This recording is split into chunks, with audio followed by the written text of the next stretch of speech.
Assalamualaikum warahmatullahi wabarakatuh. Pada kesempatan kali ini, kami akan membahas materi terkait perlindungan dan penegakan hukum di Indonesia yang meliputi materi tentang hakikat perlindungan dan penegakan hukum.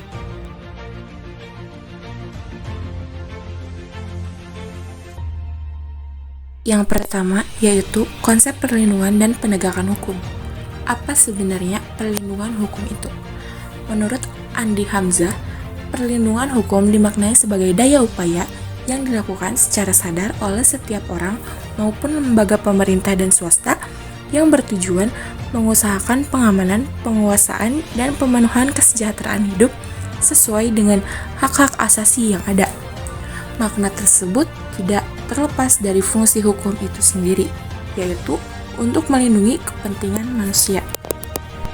Sedangkan Simanjuntak mengartikan perlindungan hukum sebagai segala upaya pemerintah untuk menjamin adanya kepastian hukum serta memberi perlindungan kepada warganya agar hak-haknya sebagai seorang warga negara tidak dilanggar, dan bagi yang melanggarnya akan dapat dikenakan sanksi sesuai peraturan yang berlaku. Dengan demikian, suatu perlindungan dapat dikatakan sebagai perlindungan hukum apabila mengandung unsur-unsur sebagai berikut. 1. Adanya perlindungan dari pemerintah kepada warganya. 2. Jaminan kepastian hukum. 3. Berkaitan dengan hak-hak warga negara. Dan 4. Adanya sanksi hukuman bagi pihak yang melanggarnya. Yang kedua yaitu pentingnya perlindungan dan penegakan hukum. Sebagai negara hukum, Indonesia wajib melaksanakan proses perlindungan dan penegakan hukum. Negara wajib melindungi warga negaranya dari berbagai macam ketidakadilan, kenyamanan, dan penyimpangan hukum lainnya. Perlindungan dan penegakan hukum sangat penting dilakukan karena dapat mewujudkan hal-hal berikut ini.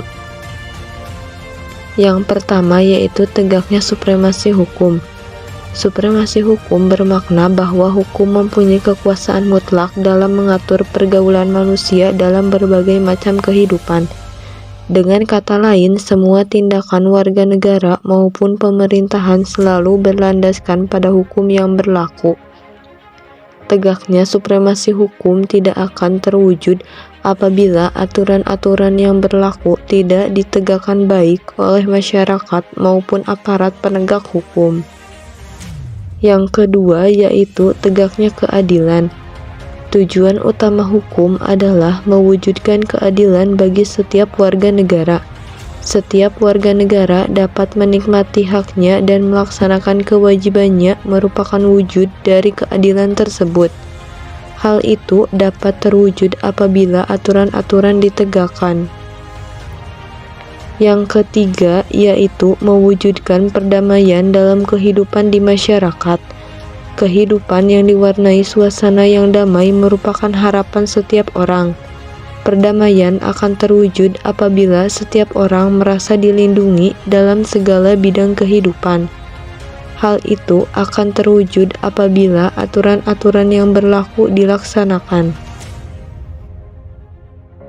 Adapun menurut Surjono Sukanto, keberhasilan proses perlindungan dan penegakan hukum tidaklah semata-mata menyangkut ditegakkannya hukum yang berlaku, akan tetapi sangat bergantung pada beberapa faktor antara lain sebagai berikut. A. Hukumnya. Dalam hal ini, yang dimaksud adalah undang-undang yang dibuat tidak boleh bertentangan dengan ideologi negara. Selain itu, penyusunan undang-undang dibuat haruslah menurut ketentuan yang mengatur kewenangan pembuatan undang-undang sebagaimana diatur dalam konstitusi negara. Selanjutnya, undang-undang haruslah dibuat sesuai dengan kebutuhan dan kondisi masyarakat di mana undang-undang tersebut diberlakukan. B. Penegak hukum, yakni pihak-pihak yang secara langsung terlibat dalam bidang penegakan hukum. Penegak hukum harus menjalankan tugasnya dengan baik sesuai dengan peranannya masing-masing yang telah diatur dalam peraturan perundang-undangan. Menjalankan tugas tersebut dilakukan dengan mengutamakan keadilan dan profesionalisme, sehingga menjadi panutan masyarakat serta dipercaya oleh semua pihak termasuk semua anggota masyarakat. C, yaitu masyarakat, yakni masyarakat lingkungan di mana hukum tersebut berlaku atau diterapkan. Maksudnya, warga masyarakat harus mengetahui dan memahami hukum yang berlaku, serta menaati hukum yang berlaku dengan penuh kesadaran akan pentingnya dan perlunya hukum bagi kehidupan masyarakat. D. Sarana atau fasilitas. Sarana atau fasilitas tersebut mencakup tenaga manusia yang terdidik dan terampil, organisasi yang baik, peralatan yang memadai, keuangan yang cukup, dan sebagainya.